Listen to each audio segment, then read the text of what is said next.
పుత్ర పవిత్రాత్మ నామమున ఆమేన్. ప్రియమైన సహోదరి సహోదరులారా, దేవుని బిడ్డలారా, జ్ఞానవాణి ప్రేక్షకులారా, మీ అందరికీ శుభోదయం.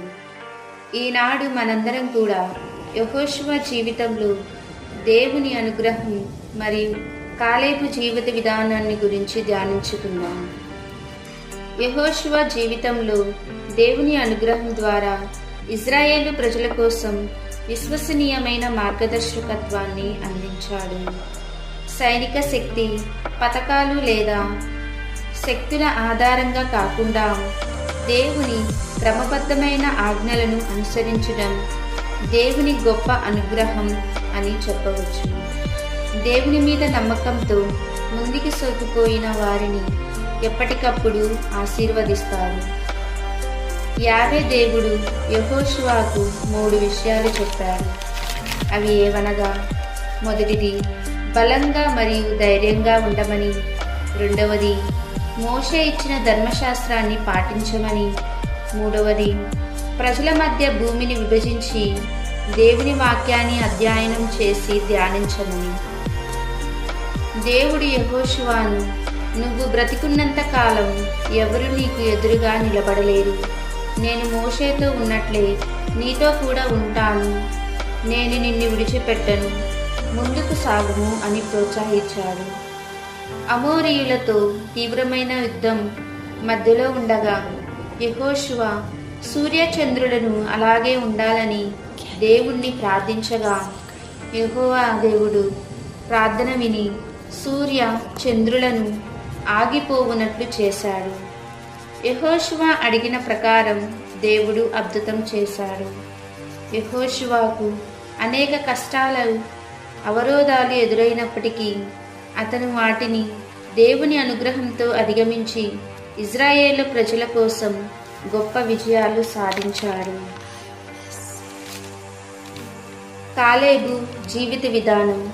కాలేబు యొక్క జీవిత విధానాన్ని పూర్తిగా పరిశీలిస్తే మనం మరిన్ని పాఠాలు నేర్చుకోవచ్చు. కాలేబు జీవిత విధానాన్ని పరిశీలిస్తే 4 పాఠాలు నేర్చుకోవచ్చు. దేవునిపై ఆశ మరియు విశ్వాసం. కాలేబు యొక్క జీవితం దేవుని ఆజ్ఞలపై అతనికున్న విశ్వాసం, దేవుని ఆజ్ఞలను ఆశతో అనుసరించడం. అతడు దేవుని అంగీకారాన్ని, ఆజ్ఞలను గుర్తిస్తూ ముందుకు సాగాడు. 365 రోజులు దేవునితో నడిచాడు. కష్టకాలంలో దేవుని మాటను విశ్వసిస్తూ దేవుని మీద నమ్మకాన్ని కలిగి ఉన్నాడు. రెండవది సంఘం నుండి భిన్నంగా ఉండటం. కాలేబు ఇతరుల కంటే కూడా భిన్నమైన వ్యక్తిగా జీవించేవాడు. ప్రజలు అధిక శాతం తిరిగిపోతుంటే అతను కొండను ఆక్రమించేందుకు ముందుకు వెళ్ళాడు.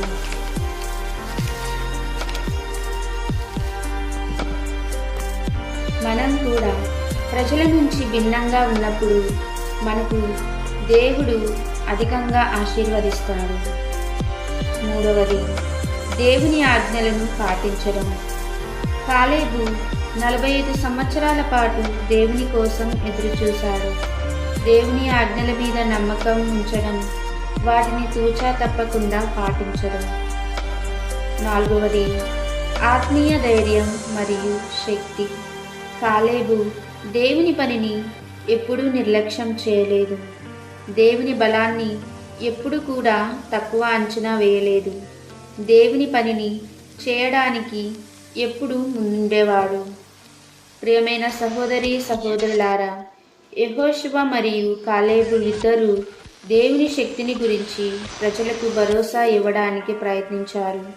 కాలేబు 85 సంవత్సరాల వయసులో కూడా హెబ్రోను చుట్టుపక్కల ప్రాంతాన్ని ఆక్రమించిన ప్రజలను తరిమి కొట్టి దేవుని విశ్వాసంలో పాతికుని పోయాడు.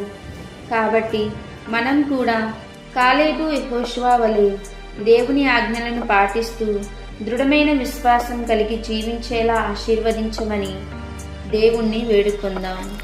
ఆమేన్.